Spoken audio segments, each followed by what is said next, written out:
Alright guys, so following on from my not a chess day yesterday, I've played 4 rapid games this morning, 4 30-minute games, lost 3, won 1, and here is the one that I won actually. I'm playing against somebody rated 100 points higher, mid 1500s, and let me just take you through this because it's an absolute beauty. Alright, so I start with e4. And I get Alekhine's defense. This is the second time in 2 days that somebody's played this against me, with knight to f6 on the first move. Now it's begging for e5, winning a tempo. Okay. Now the knight then goes to d5. I play d4, securing my control over the centre. So he's had to move his knight already a second time. And now d6. This is all book stuff. I play my knight to f3, so if he wants to take here, I get my knight onto the e5 square. It's a very good square for the knight. And he now plays his other knight out to c6. And here I play my bishop to b5, and apparently this is the best move as well. And he blocks with his bishop. I now play c3, which the computer says isn't the best move. It wanted me to castle at this point. And he plays a6 to kick the bishop. Bishop retreats to c4, where it's attacking this knight that is undefended. So the knight now moves back here, and I drop my bishop back to b3. So there's a couple of options here. Can stay on this diagonal, looking at f7, or I could have dropped back onto this diagonal, maybe looking at h7. But I decide to keep this here because I've still got the option of knight, and then I've got 2 attackers on f7. That could actually be knight to here. Bishop takes would actually be simple checkmate. So my opponent now plays e6 after a minute's thought, just stopping the idea of this bishop. And we can expect d5 to follow, which makes this bishop pretty useless on that particular diagonal.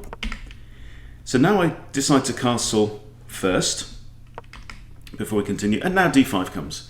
So this bishop is pretty pointless there, outside of this dark square pawn chain, probably needs to come back in. Bishop to c2. Also might have ideas of queen d3, and if my opponent feels like castling, then again queen h7 could be mate. Always be looking for threats, always be looking for tactics that will force your opponent to have to respond and not necessarily be able to pursue their own plans. So now bishop e7, preparing to castle.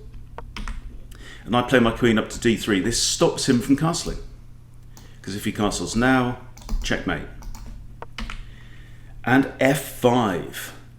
So my opponent, quite high rated, decides to go for broke now and just try and win the space, control my queen. Now I do here have the option of captures on f6 en passant, but if I was to take there, this pawn's off. He'll take with his bishop, I should imagine, or he could take with his pawn, and even so, I don't have great options. So I decided not to do that one, and move my bishop out now to f4. Now, so I'm thinking I want to get my other knight out, I want to connect my rooks, so I might have ideas of moving this guy up maybe, and now g5. So I can't capture on here with my bishop or my knight because it's defended twice. So I've got 2 attackers, 2 defenders, therefore you do not initiate the capture because I would simply lose a piece. Okay, so I drop my bishop back, and now he plays h6. So this king side is now starting to look very spacious. What's more, he's not about to castle queenside because this pawn's stuck behind the knight. This bishop is stuck. It can't go there, or there because of my dark square pawn chain. Bishop also can't come here because of my advanced pawn. So he's not about to castle. So I simply drop my queen back now, and my idea is maybe possibly sack the knight here, takes. No, because there's 3 defenders still. 3 defenders, 3 attackers. Still no good. And now my opponent So I actually tempted him into this move, right? So I thought about queen d2, and then I thought, if I play queen d2, my bishop's stuck, can't retreat anywhere, and then f4 might win the bishop. But then I thought, okay, look, he's not about to castle within the next couple of moves on this side of the board. And the quickest way would be probably bishop here, queen there, and then castle. So he's 3 moves away from castling, because he's got to move something in order to move the queen. Okay, so I decided to go for queen d2 anyway and allow him to play this move and trap my bishop, because bishop takes, pawn takes, queen takes, and now I've got a pretty good bishop here. So here, bishop g6, if it was my turn again, that would actually be checkmate. There's no way to block the bishop's check, right? So he now plays bishop out to g5, attacking my queen, but I have the check.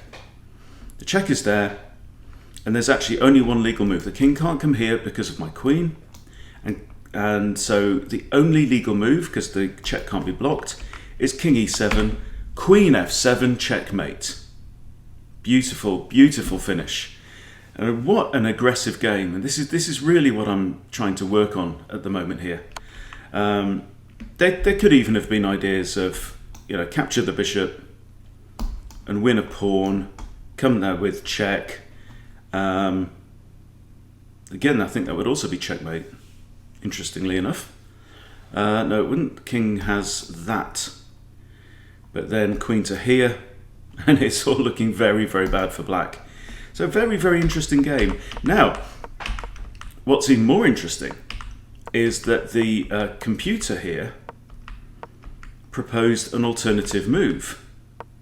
After the knight moves away here, guess what the engine wanted me to play? Okay, it's our old friend. Bishop takes f7 check, right? The classic bishop f7 sacrifice, okay? There's no legal move. The king has to recapture here, right? And then you have, for example, knight to g5 check, and there's also threats of the queen coming out. So another option is this e6 check, I think is what the engine recommended. Okay, so and here if bishop captures, you have knight to g5 also check, and it's all starting to look again very exposed for black. Now I'm 2 pawns down at this point, so let's pull up the analysis board, okay, and just see what the engine recommends. So bishop takes f7, okay, so here instead of retreating, the bishop wants me to capture, and it's got white slightly better. King must take, and then e6 check, very aggressive again, now plus 1.7 for white. Now here it's saying that king g8 is best. Bishop takes e6 is not so good because we have knight to g5 check, so let's just look at that. Bishop there, knight g5 check, and then king e8, and it's got white 1.5 in front. King e8 is good, king g8 is actually best, and then knight takes e6 would win the bishop, right? The only way to save the bishop would be to advance the king, and this is now about plus 1.5. Queen f3 check, wow, and the king can't capture the knight because the knight's defended by this bishop. King can't retreat, so it'd have to be bishop f5 to block, and this is still good for white. So now it's saying g4, attack the pin piece. Bishop's pin, can't move. Queen d7, and now knight to e4 with another check, and here it's saying the king would have to retreat to there, and then g takes, and this is what a sharp and interesting game. So yeah, I mean, it would take a lot to figure out this this bishop sacrifice line, but yeah, very, very enjoyable finish on that one. Didn't play so well on my other games, fell to one real sucker checkmate, just forgot the first two rules. But this one, very, very satisfying. So rekindled my faith in my chess ability to some degree there. Wanted to share that one with you. Thanks for watching. I'll see you soon.